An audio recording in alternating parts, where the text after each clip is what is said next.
Legislators from across the state of Iowa will soon head to Des Moines for the 2026 Iowa legislative session. In a pivotal election year, what will be the focus for lawmakers? What initiatives is Governor Kim Reynolds pushing for her last year in office? Gray Media's Iowa political director Dave Price goes in depth in this Inside Iowa Politics special, the 2026 Iowa legislative session. Here's Dave Price. An election year adds yet another dynamic to a legislative session, and that's, of course, what we have this year. And it also gives Iowa voters another reason to pay a little extra attention to what does and does not happen. I will encourage the chamber to prioritize one thing. Republicans will once again hold about 2 out of every 3 seats in the state legislature, so they will have the biggest say on the 2026 agenda. Democrats will work to convince voters that they can still help shape policy by weighing in where they can. Our State Capitol Bureau reporter Isabella Warren will join me in covering the 2026 legislative session. She now takes a look at the state's finances. Iowa's budget leaders have to plan for a nearly $9 billion budget, but uncertainties make that harder. Despite persistent inflation, consumers have been spending, which helps state revenues, but prices could go up more next year because of higher tariffs, and that could reduce how much Iowans can afford to buy. That could be a state budget concern. Iowans will save money by not having to pay federal taxes on overtime or tips, but that could also reduce how much tax revenue goes to the state. That could also be a state budget concern. Now, how much those factors impact state revenues is still unknown. There's a shutdown, the tariffs, some of the policies, and hopefully they'll be able to land on some of those things they need to land on in short order, so the rest of us can all make decisions. Craig Paulson's part of the Revenue Estimating Conference, which expects state tax revenue to drop by $1 billion compared to the previous year. Now, Republicans say they do have money set aside in reserves to make up for that gap and expect it to steady in the next several years. But Democrats say this proves that Republican tax cuts are reckless. The state's farm economy has also suffered from higher tariffs, higher production costs, and lower prices. That can hurt Iowa's finances. The recent $12 billion federal farm bailout could help farmers survive. China has begun purchasing American soybeans again after a pause, although exports are still not at the level of prior years. In addition, the price of soybeans has risen by over $1 per bushel since mid-October, and corn prices have also increased since mid-October as well. Some of the challenges for lawmakers as they put together next year's spending plan. I guess that's what I'm paid to do. I mean, you do the best you can with the information you have. Even though they don't have all the answers they wish they had. In Des Moines, I'm Isabella Warren. Over the past decade, Iowa Republicans have used their majority to cut both personal and corporate income taxes. They have also reduced taxes that businesses pay toward unemployment. More tax cuts may not be a top priority this year. Businesses tell us they are still struggling to find the workers they need, and they know that too many towns lack the residents they need to grow. The Iowa Business Council represents some of the largest employers in the state. I asked the organization's leader what some of those companies want to see lawmakers do in 2026. The biggest concern that the Business Council has in our state is our stagnant population growth. And so whatever we can do to encourage people to stay, to be retained within our economy in the state of Iowa is really important for us to do. And those workforce programs, whether they're training or retraining, definitely go to that end. So because of that, are you more concerned, is the Iowa Business Council more concerned about population outside of our metro areas? And if so, what's holding us back there? Is it housing? Is it jobs? Is it just people? What is it? So there's no single thing, but certainly, people are involved with all of those aspects. So, while we're seeing really strong growth areas in the metros and other places like that, as you mentioned, rural Iowa continues to contract. And we think about it as, again, childcare, affordable housing opportunities, workforce housing opportunities in those communities, and more even healthcare, right? If individuals and companies don't have access to a highly functioning healthcare delivery system, the less likely an individual and the less likely a company will move into those communities or be retained in those communities. So we're really looking at healthcare and access to healthcare as really an economic development tool, a population growth tool, so that communities across our state have the ability to provide the care that they need to provide their citizens, and hopefully they will stay in those communities, live in those communities, and make career choices in those communities as well. Your organization is not political and you stay out of politics. Your members represent both of the major political parties in the state, but one of their most fundamental needs would be workforce. We have a national debate going on about immigration, right? And in certain pockets of our state, the population growth would be largely because of people coming in from other countries. So how are these employers looking as they're assessing the future of their workforce and looking at declining population, native-born folks in a lot of ways? How are they viewing what we're experiencing nationally? It really calls to attention the need for organizations like ours, the Iowa Business Council, to get involved in these sorts of debates, talking about the real innovations and great outcomes that come from legal immigration coming into our country and then coming into our state. It's really important that we grow as a state. And as you mentioned, the state of Iowa would have grown at 60% less than we had since 2021 if we did not have foreign-born talent immigrating into our state. Hugely important for us when you think about future economic growth and development for our economy. And I think that, again, our organization is consistently put out ideas and solutions to move forward on the immigration front, providing real sorts of discussion points to our federal delegation and make the economic case and make the business case that this is important, not only to the state, but to the country. And I think as we move forward in this endeavor, we're going to continue to talk about that. We know that we can expect to hear a lot about the cost of living and affordability from lawmakers. We also know one of the top economic priorities will be property tax reform. And it's a familiar pledge. You'll remember Republican leaders also said that for the 2025 legislative session. However, the House and Senate could not agree on final legislation that addressed property taxes.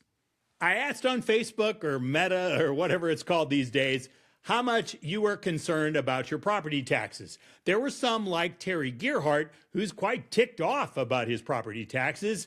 It is organized theft, he wrote. Property taxes are way too high. Now, this is part of what Tom Miller wrote. I felt for a long time that one of the biggest issues is how our counties, cities, and school districts spend money like it's theirs, not the taxpayers. New equipment, pet projects, layers of administration, and big salaries add up fast. Then we pile on corporate incentives to lure projects, which just shifts more of the load onto homeowners. Now, other people disagreed with Terry and Tom. Bridget Carberry Montgomery has served as a city councilwoman. She wrote, I think we get a great value for our money at the local level. And Kelly Shaw, a former mayor, agreed with her. He wrote, probably not a widely shared opinion, but I'm personally comfortable with current property tax levels and believe cities and school districts manage these dollars about as reasonably as they can. As a former mayor, I've seen firsthand that many residents don't always connect the services they value, schools, libraries, police, infrastructure, with the tax base required to support them. He added that you cannot have a high level of services with really low property taxes. Lawmakers acknowledge that they've been hearing a lot of feedback when it comes to changing property taxes. We will now hear from both House and Senate leaders, both Republicans and Democrats, about conversations that they've already had and some of the ideas they are looking at during this session. Last year, I think one thing we learned, and I'm an old man, I'm 74, so a lot of what I do is I observe things. And I observed in the Iowa legislature on the issue of property tax. What we learned last year is it's a whack-a-mole game, which we didn't all know. Meaning, if you do this with property taxes, it has an effect over here that we didn't think about. And if you do this with property taxes, it has an effect over here which we didn't think about. Representative Moore mentioned sort of the whack-a-mole part of dealing with property taxes. I guess I'd look at it as more of a larger ecosystem. I think when we look at one form of tax, property taxes, we need to look at the bigger picture, including income taxes and sales tax, understand that it's all linked together. So we can't just pick one piece and fix it without unraveling a thread that's going to impact many people. It's a complex system. It's a 40-year-old system the legislature has over the last several years, slap Band-Aids on it in an attempt to kind of rectify it. So this session, property taxes will be front and center. As I travel across the state in the last couple of months in my new role, property taxes are on everybody's mind, right? And property taxes, I think, lead to the questions of housing affordability, leads to the questions of development in rural Iowa. And while we look at restructuring property taxes, I think it's also going to be extremely important for us to realize that to an extent we squeeze a balloon. We want our communities to be able to provide services because services also provide quality of life. And that's what attracts you to live in a certain area. So we want to make sure as we look at property tax reform, and again, it's a complicated system. Is it a valuation issue? Is it a spending issue? I think we've looked at pulling levers along multiple lines over the last 3 years. But at the end of the day, we need to find a way that we can provide property tax relief to Iowans, which is, again, of utmost importance to them, while maintaining the ability for local governments to provide services that continue to make those communities, especially small communities like Stouffville, a great attractive place to live, work, and raise a family. We need to focus on property tax relief and backfill at the state level and not harm the local governments. That challenge that keeps coming up is that how do they lower your property taxes without hamstringing local communities so that they are not able to provide the vital services that they need to provide? Now, Governor Kim Reynolds pledges that in 2026, she plans to be more engaged in this property tax discussion. We're seeing a lot of local governments thinking differently, innovating, working together, collaborating, looking for ways that they can save dollars on providing services to Iowans. So that's the mindset that we need and that we want, and so hopefully that's what will come through in the final bill that we put together. There'll be a lot of options, so I'm sure the Senate is doing one and the House is doing one, and we'll put something together. Then we'll start to see where there's some consensus. Iowans will have a chance to weigh in. Do you think this will be the hardest thing you ever accomplish as governor? I've done a lot of hard things, but there's a reason that it's last. There's a reason that it hasn't been done yet.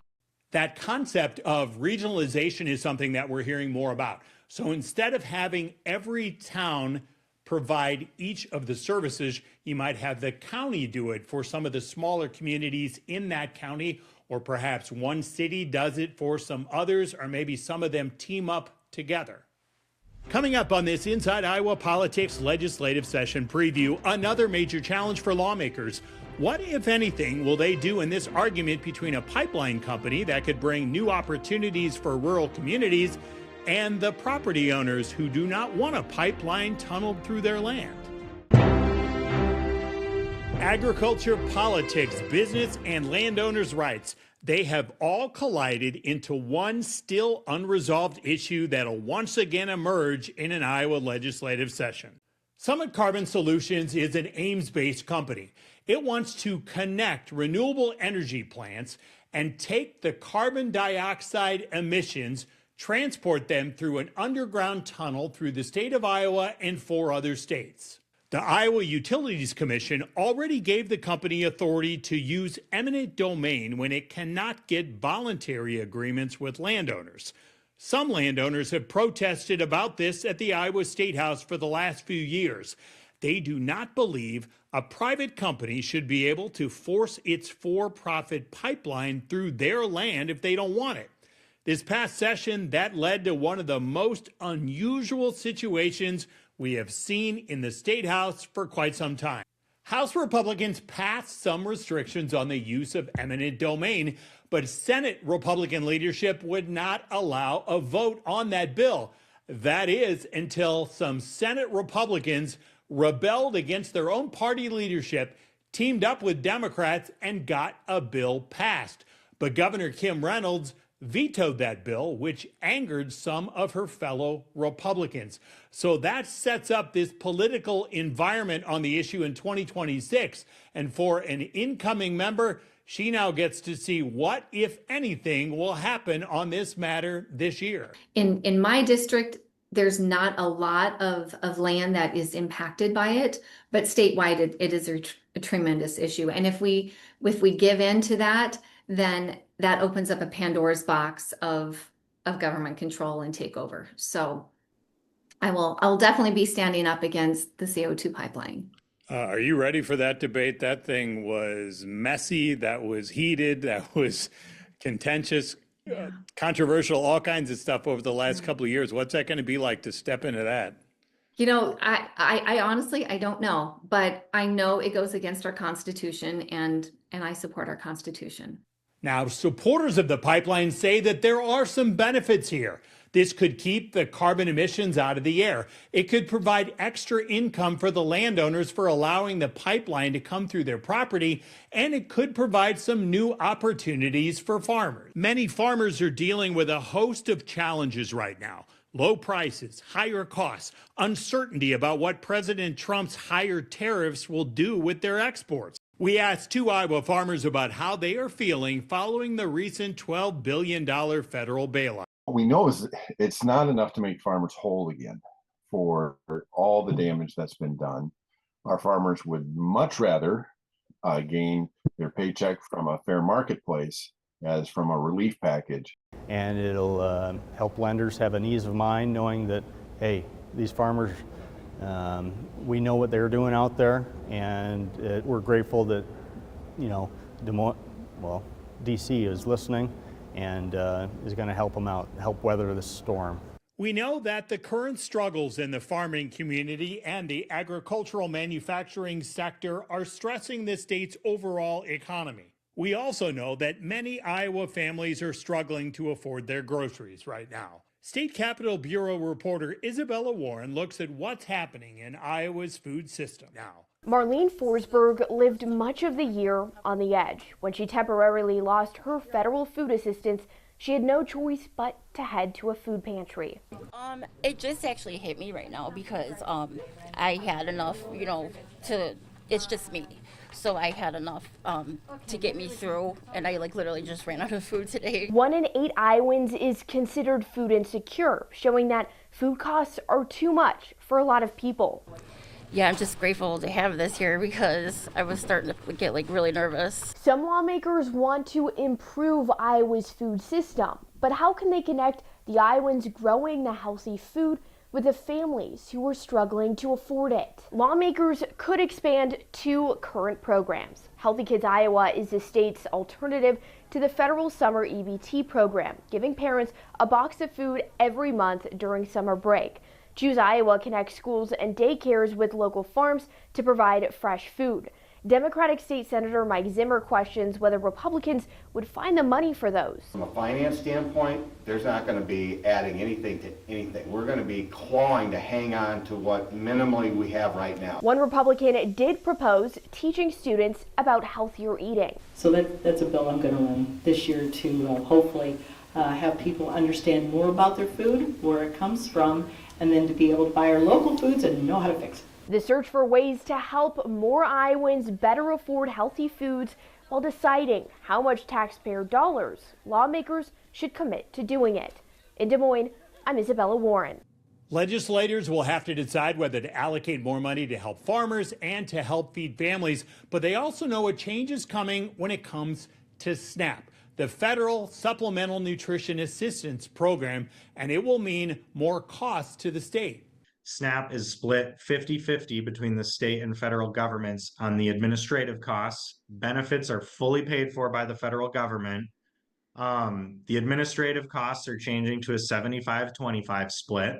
So the state's going to have to come up with about $15 million to cover that additional 25%. And the more concerning piece is the benefit cost share, which states could be on the hook for up to 15% of the costs, or they could pay nothing. And it all depends on the state's payment error rate for SNAP. States need to be under 6%. to avoid that penalty. And right now, Iowa is at 5.9%. As lawmakers adjust for those changes, they must also decide whether to make some changes when it comes to education. We will look at a new center that Republicans say will push back against what they believe is a liberal bias on the state's university campuses. And also ahead on this Inside Iowa Politics legislative preview special, whether it's time to commit more money to find out why so many Iowans are getting diagnosed with cancer. Iowa Republicans have already used their majorities to eliminate diversity, equity, and inclusion efforts on university campuses. They've also now formed the new Iowa Center for Intellectual Freedom. It'll be housed on the Iowa City campus, and the idea is to look to see whether these university policies promote liberal causes at the expense of conservative viewpoints. Here are two viewpoints about what's ahead. We're just trying to bring some different views and see if they can bring some balance to it. They aren't interested in making sure that universities are a place where there can be open inquiry and discussion. They're really more interested in furthering their own goals. If you've got a system in place that's kind of has a particular political bent, how are we going to get inside there and kind of bring some balance back to it? The idea that the university is pushing out Christians and capitalists and all sorts of things is completely false and is just a made-up idea that people use to fearmonger. We will watch in this upcoming session if the Board of Regents makes any recommendations for lawmakers to push for additional change on these university campuses. During this past legislative session, Iowa lawmakers committed some new money to try to find out why the state has the second highest rate of new cancer diagnoses and the fastest increase in cancer cases. Now, this fall, the Iowa Cancer Summit gathered health professionals and researchers and gave lawmakers some things to think about. This is really complicated. There is no easy answer, even for the people who are, very deep experts in some of this. There was no smoking gun. We already mentioned how this is an election year and that can affect a legislative session. But in the year ahead, there's also one potential other significant factor. Coming up on this Inside Iowa Politics legislative preview special, the role Iowa's governor could play in her final year of office. For Iowa Governor Kim Reynolds, this is it, her final legislative session before she retires next January. She will not get taxes down to zero like she once hoped, but she has helped cut taxes a handful of times since she became governor in 2017. Here's what we'll watch as she meets with lawmakers under Des Moines' Golden Dome. We'll see which recommendations from her Department of Government Efficiency task force that she will support. We'll see what else besides communities sharing resources that she will push to limit property taxes. And Republicans have two new legislative leaders. We'll see how she works with them after her relationship with some other Republicans got strained last year when she vetoed that eminent domain bill. The 2026 session is nearly here, and we will be in Des Moines to bring it to you. Thanks for joining us.